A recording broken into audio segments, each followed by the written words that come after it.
tukifikia tutakuwa na watoto, kuna baadhi ya vitu tutashindwa kufanya. Kwa hiyo ndio muda wetu wa kujiachia, wa kufanya chochote sebleni, koridoni, wapi.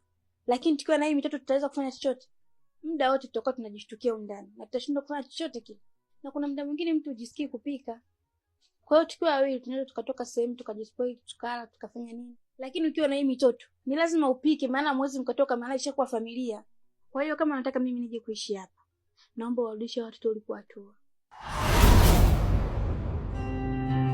Kwani wengine hamjali kuhusu wengine, natamani mabaya yawakute na wajakosea pengine. Inakuwaje binadamu tunashindwa kupendana?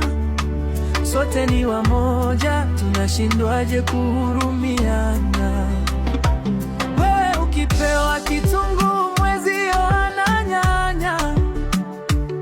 Sasa kwa nini tushishe kuliko kuporana?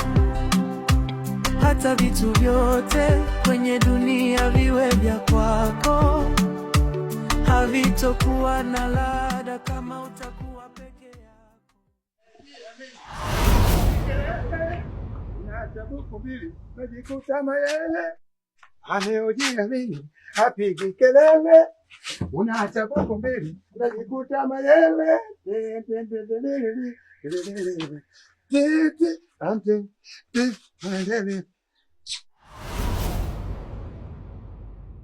Muone unavokodoa macho, unaangalia kiuno cha babako, utapata lazi. Kwanza njoo nikutume uende dukani ukanichukulie maji, taila. Bwana shangazi ombe.